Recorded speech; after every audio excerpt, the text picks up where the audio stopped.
John Numbi azakite. Alors, bilo na loba awa bo comprendre ce que mon to kende. Ah toza ngazen ya ba antiba na aigle. Bilo na loba muso bo comprendre mais o bazo comprendre ba comprendre ce que to kende. John Numbi na réunion a été Tolanda awa. Lubumbashi vendredi le 17 juillet 2020. Le général John Numbi complote. À la suite d'une de nos enquêtes citoyennes au Katanga, nous avons découvert, nous tapons sur révélation de Paul Samp. Mais bien comment c'est fait que non? Au commettre un massacre. John Numbi, nous éliminer chez bien. Nous avons droit de l'homme, nous éliminer. Alors bien pourquoi Bassin dit vous comprendre que non? D'abord nous avons pas communauté internationale. Bataillon basa plus de 3000. Comment lango bataillon Simba. Bazala formé en 2003 à niveau ya Kitona. Baza ba jeune, bazo ba âge ba 16 ans, ba 17 ans, nous ta formé le général John Numbi. Azo ko pas de betami. Connaît Ilunga Oyo, o aza chef na yi dans niveau ya Bulumbashi, ils allaient général Karawa. Jacques Karawa, mutache kuna ils général John Numbi. Alors général John Numbi ba bengi si colonel o. Azo nga jouer bilo ko ane na contre donc ba idée ba que non voya ya sur le besoin na Katanga ba jeune be ba sa motivé. Alors ba nga ba sa opération mo ils ont suspend opération ali ko fait ça à mais à niveau mo ya Katanga que non ba luka ba cheke o ba cheke eza ba cheke te même si vous avez ta moto ba boube bango. Alors on taper ces plans c'est outil na niveau déjà ça côté FCC. Bonjour, bonsoir. Na balandinion sur Jésus Market TV, Bozali et Belé partout dans le monde, Boza Kolanda Biso par la voie internet. Wana na moni na niveau ya États-Unis, passer c'est ça mon Zambie apambola yo la Petroninga nous donne Europe na niveau ya Suisse. Maman Konde Chita la mère des opprimés na France, na Belgique. Tout moni maman Kabasi Charlotte Boza na Asie, Océanie, en Afrique sans oublier en République démocratique du Congo, les aliments na bino de Konabino. Moïse Maoka na mission bolingaka musindo na politique boye ba situation ya politique ya RDC ezaliwa beaucoup na Jésus Market TV bo s'abonner pour na moment nyonso bozoka actualité politique na bo santé ingénieur Adolphe Ngandu isko zali njamba za na alors temo to sola awa lobby na réseaux sociaux rumeur c'est tamboli que non les général les colonels les dikapé na bimi awa boyeba awa est-ce que ça vérité beza solo moi il n'a pas battu mais avec Antibal bozo prison si a dit qu'à peine abimité mais bateau bakanga na bangunayi a bo comprendre to kende to limbo la makambo wana. Deuxième point, John Numba ça comploté contre RDC de to ba awa des informations et na niveau de Bumbashi to décortiquer boyeba d'abord na mona tsiki dans une réunion na ba généraux tout John Numba ça l'a été pour nani boyeba awa ni to ba toujours to lo baté. Vous voyez, Babo s'en informer avant. Parce qu'avec Antibal, il seulement avant. Est-ce que visite à tirer dans Brazzaville, tout se diriger vers le troisième dialogue? Ma question que se poser. Délégation ces pays banda baye mais de quoi benga tout mais est-ce que Bakanga Kabila mais actuellement dans une plainte officielle non va déposer contre Kabila mais depuis une semaine passée déjà délégation ces pays baza au basa la banquette pour Joseph Kabila pour na crime ça mais pour l'instant nous beaucoup déclaration ya président Tshisekedi na Brazzaville que non ya za a souhaité coalition FCCH et Carbonate est-ce que le ko na ba comprendre mais ndeni Tshisekedi dango to limbola boyeba est-ce que Rosa Malonda a la maintenir to za maintenir ba si j'ai non sorto décortiquer biso mais to continue directement na premier sujet au Italia Edi Kapeni lobby na prison ça la makala 5 détenus au Bazaki ne dit qu'à peine Bayimbi Abimi. Bandeko Babengaki, des réseaux sociaux en Hermoko, Biso Benga Kadio chez Tambolito, Formol, Mamso Benga, non, et dit qu'à peine Abimi, non, Bozo a précision assis, avant tout à prison, tout le temps d'abord déclaration à Yemoko à Sali, Mona Antibal, Bozo information à Taré, tout le temps de déclaration à Yemoko, pour dire qu'à peine à la partie à prison. Après, tout continuer à Toland. Alors, je ne suis pas sorti de prison. Sur 28 de mon groupe, on vient de libérer 5. Mais les 23 restons pour une autre occasion. Que tout le monde reste calme, ça va aller. Mon jour va arriver. Ma personne est un enjeu politique important pour le pays. C'est ça, déclaration. Et dit qu'à peine à ça, donc, Boé va dire qu'à peine à 28, mais 28, 5 qui va bimi 23 batika do poser na bango ces gens en cours mais dans zo monde là moto bandi aussi la té le colonel Arobima fo vérité ban bon moni il paye Kabila ba ebi mutaboma musée n'est-ce que quand musanga i Kabila dirige mboka pendant plus de 18 ans eh yo pena papa no penda boye baboma papa no dirige mboka pendant plus de 18 ans au loin la pouvoir sous ces aito e bana na papa non eh bandi ko ata mwana mukie papa na o aboti yo mon sous ces ababoma papa na yo dirige mboka pendant plus de 18 ans et là les au ça me se dit qu'à peine alors la vérité ne va toujours et aka n'escalier toye banana comme qui musée alors to continue maman likambo a Italia plan oyo tozua na tongo oyo John Numbi toujours hier John Numbi bozomona donc penda pour l'instant bandeko mutema Kabila armée ça le général John Numbi boye bande to ba ni ça ko s'est passé parce que avec Atiba on dit que non na Jésus mais Atiba bozo information en temps réel donc bilo na lo ba musu ba informer bidon musu après 2 semaines mais comme Antibal Azawana Tolanda Awa RDC Lubumbashi vendredi le 17 juillet 2020 le général John Numbi complote Nakatanga na ebisa bino Awa eza na groupe moko wana bataillon baza plus de 3000 comme nango bataillon Simba bazala formé en 2003 na niveau ya Kitona baza ba jeune bazo ba âge ba 16 ans ba 17 ans muta formé le général John Numbi azo ba ngati bon niveau ya Katanga les États-Unis so moni soutien na ina biso biloko banda kala un otanga article abo ba mamelo ko se passer ce qu'on a Katanga bo ka ba information bakangi ba mamba IDPS ba bomi bango bilo otwana bozo ba nana osala ngo to lo bate wana mo gazo tu na meyo to éliminer nga les antibal ba antibal ou éliminer nga les antibal bo benga ndozo benga pour intimider yo bato batinda ko yo zara bongo batinda ko ozo benga zo intimider yo makambo zo ba to éliminer les antibal to landa awa alors les États-Unis souci neza que on a armée ba tête wana tout bazana ba sanction ba kendi to ko taper makambo etali ya muto remplacer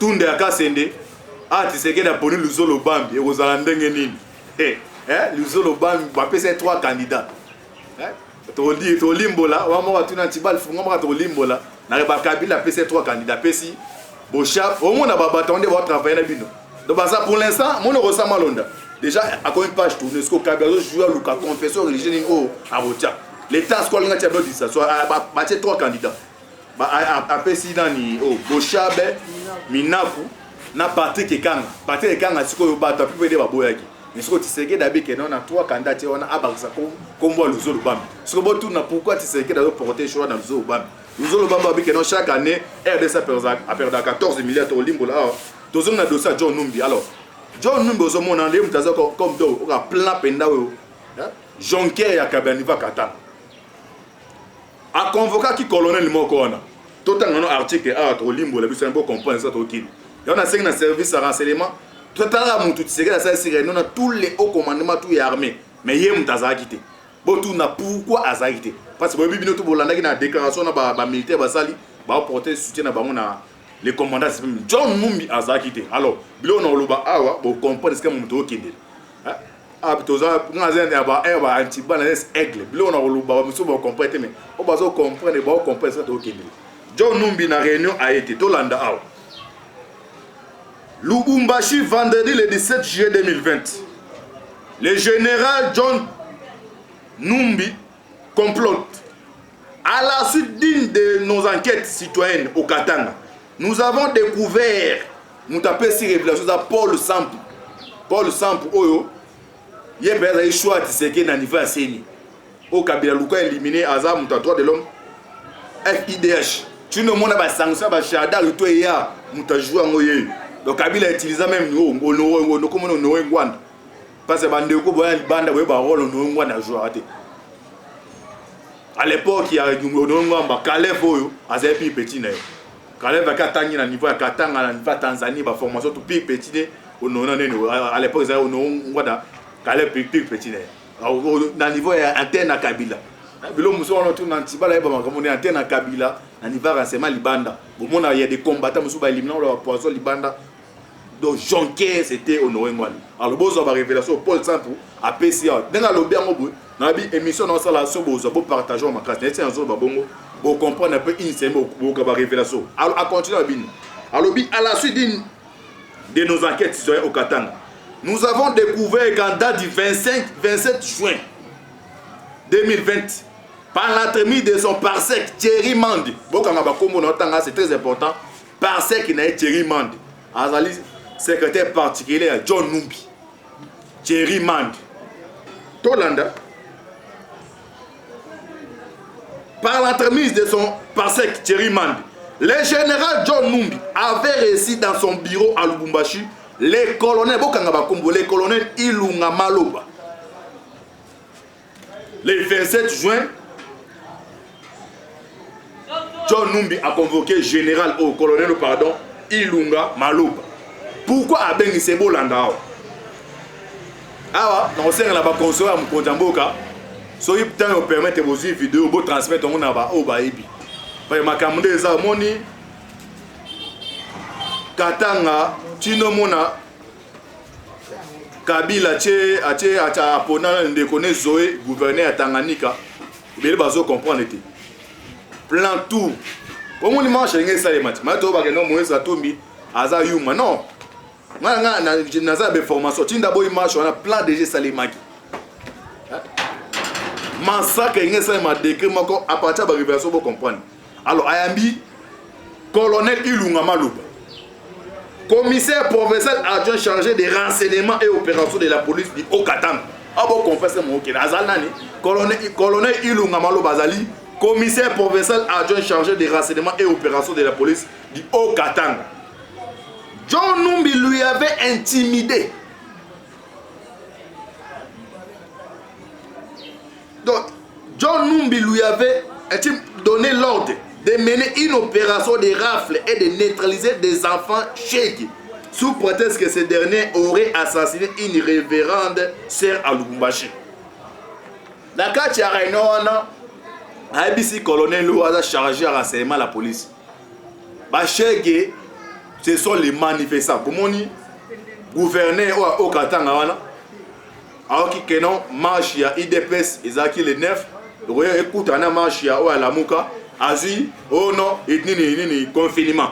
En confinement, comme ce coronavirus, hein, là on a vraiment confiné. On confiné quoi pour nous banger le quoi. Alors, hier John Numba peut ordre dans colonel que non, bah chèque et tout aux abonnés, bah assassiner bah. Parce que colonel n'a bien toujours dans 4 états de droit. Yo rotinda, bah on poursuit venga. Yo quand même mais c'est pas et ça les mots comprendre. John Numbi n'a pas été battu à moi yo. Hein, oh bazana Kabila, n'a pas généraux. Donc mutema muno sonja minda sali mutema mutu mo ezana mao mais bino comment c'est fait que non au commettre ba massacre John Numbi yo mutu za oka mutu éliminer chebia mutu droit de l'homme yo mutu éliminer alors bino pourquoi ba sindité vous comprendre que non d'abord dozana ba zo senga pas communauté internationale tu sais que n'a jouer pas à comprendre que non azan influence à niveau armé ce qu'a livré rapidement revendication au Salema, ils ont manié pour neutraliser. Mais comment c'est fait que non Kabila déjà, là partant déjà le moins, on continue toujours couper ça y confiance au salaire du local. Tout l'article déjà très important, tout analyser dans la mauvaise clair.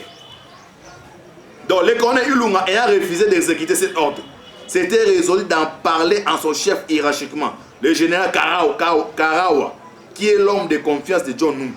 Et qui savait ce qui tramait contre les colonels Ilunga Maloba, que les deux généraux considèrent comme un témoin gênant des actions de sécurité et de déstabilisation de la ville de Lubumbashi qu'ils projettent. C'est ainsi que le général Karawa a envoyé un télégramme à Kinshasa accusant son adjoint, le colonel Ilunga Maloba. Donc c'est-à-dire, vous ne comprenez pas de bétami. Colonel Ilunga Oyo, au chef dans le niveau de Lubumbashi, ils allaient général Karawa. Jacques Awara, Moutache Kuna, ils ont général John Numbi. Alors, général John Numbi a bien ici colonel. Alors, on a joué bilo qu'on essaie de contre.